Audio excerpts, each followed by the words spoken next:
I'm Robert Henderson. The boys in my troop call me Bob.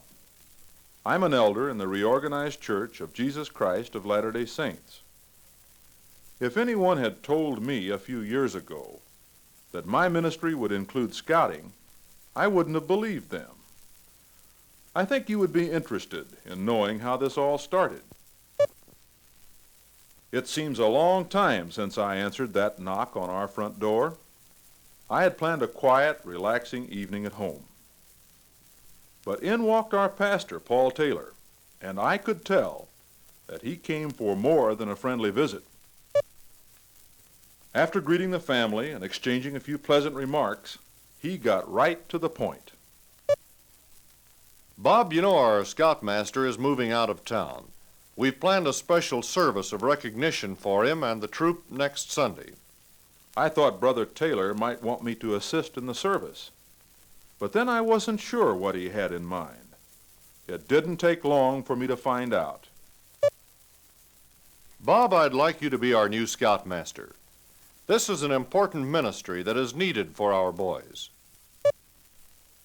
Well, I was stunned, and I must admit somewhat deflated. I had expected to be asked to do something more important in the church. I'm afraid I did not then appreciate the real significance of what Brother Taylor was saying about the boys. I didn't know the first thing about being a scoutmaster.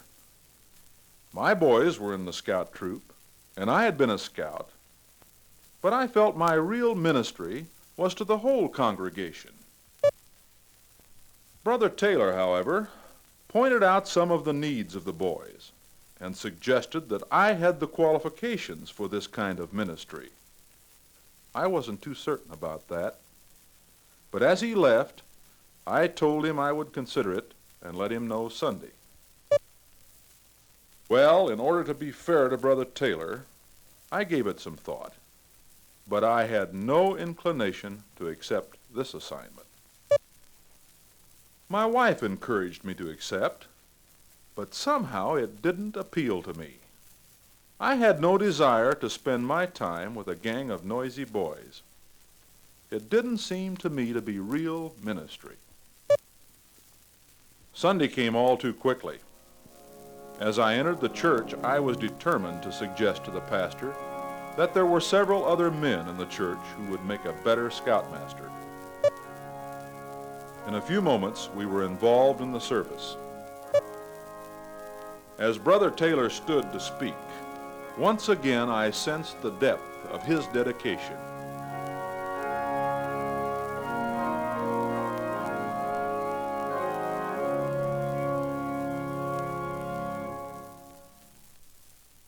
Part of our purpose in worship today is to give recognition to our boys and their scoutmaster. Those of us close to the activities of our scout troop have seen the power of Christ in action as men have dedicated themselves to give this ministry. For scouting is not just an activity that keeps our boys off the streets, it is part of our religious education program. Through scouting, we minister to boys in a way not possible in some of our other activities. Let me tell you of my own experience in becoming acquainted with the church and with scouting. I'd like to take you back some 20 years to my early teens. As most of you know, I have not always been a member of this church. When I was a boy, my family didn't attend any church. There was a reorganized Latter-day Saint church in our town, but I only knew it as the building next door to our ball field. The vacant lot next to the church was the best place we had to play. We were there just about every day, Sunday included. On Sundays, we often saw the people going to church. Even during church, we sometimes had a ball game going. One Sunday, one of the men from the church walked right out where we were playing. I thought he was going to chase us off, but he didn't. Before he could say anything, the batter smashed a line drive over my head. I thought I would have to chase it. But he made a leap and caught the ball one-handed. Boy, it was a great catch. He started talking with us about our game, and then he asked us, "Are any of you Boy Scouts?" Well, none of us were. He told us he was the scoutmaster and invited us to go on a camping trip with the troop next Saturday. Camping out sounded pretty good to me. I said I'd be there. When Saturday came, I was one of the first at the church. It wasn't long until we packed our clothes and blankets in the car and were on our way. There are a lot of things I could tell you about that weekend. It was one of the best I ever had. In fact, it was almost as if a whole new world had been opened to me. By the time we got to our camping spot, we were starved. But before we could eat, we all had to pitch in and set up camp. Right then, I began to see how the troop used teamwork to get things done. It was a real thrill to build a fire and learn to cook over it. After our evening meal, the scoutmaster, whom the boys called Brother Baker, told us stories about adventures in the out-of-doors. There were a lot of firsts for me that weekend. I even had my first canoe ride. It was a little shaky, but I soon got the knack of it. One of the finest experiences of that first camping trip was the nature hike with Brother Baker.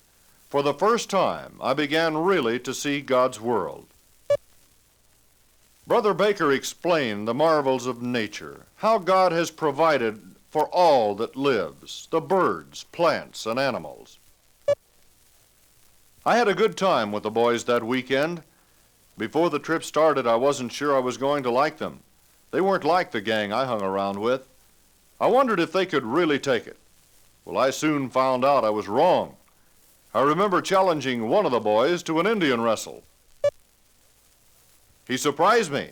Suddenly, I found myself on the ground. I didn't try that again for a while. That night, after going to bed, I got to thinking about what we had done during the day.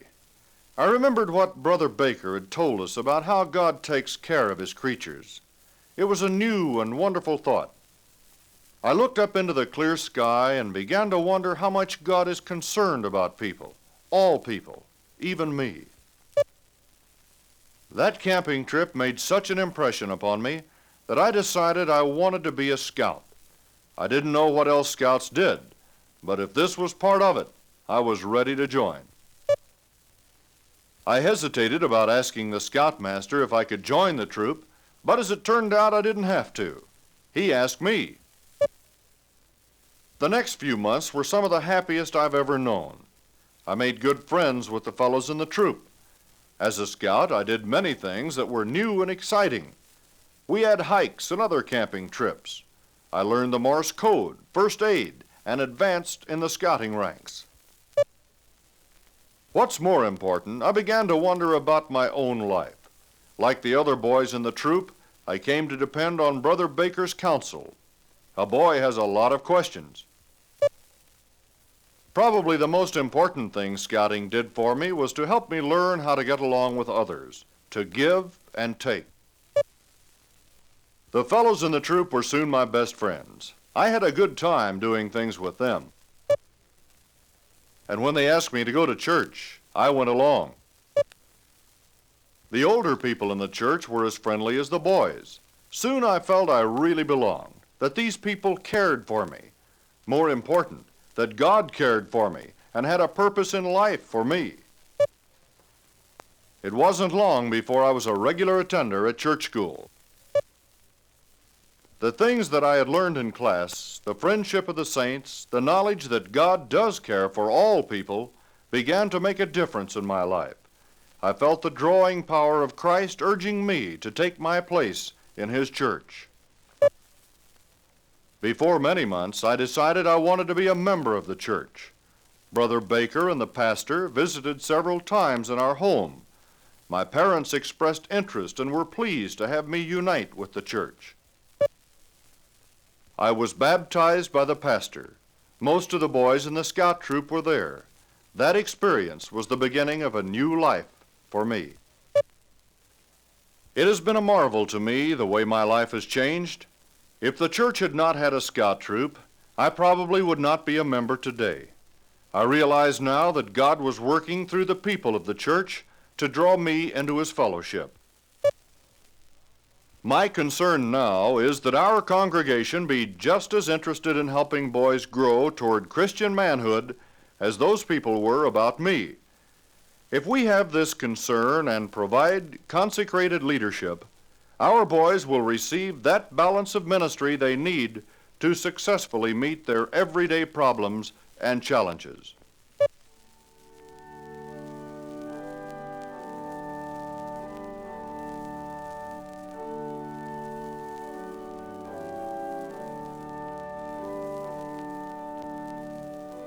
I felt Brother Taylor had directed his sermon, at least partially, at me, and I must admit it struck home.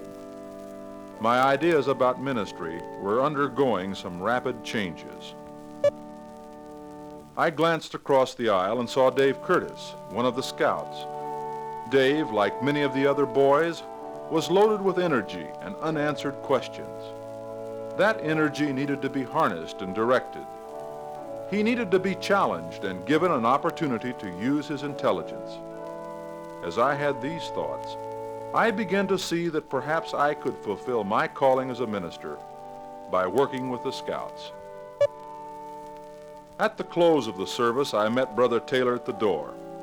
"Paul, that sermon did it.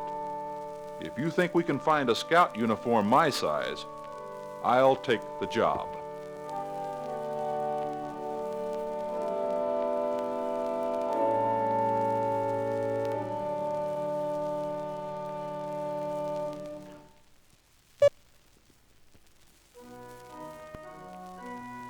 So that's how I became a minister to boys. It's a great calling. And this fellow with me is our senior patrol leader, Dave Curtis. Dave has developed as a scout and has become a fine leader. The church, through scouting, has helped him grow. The fact is, every boy has the right to growth.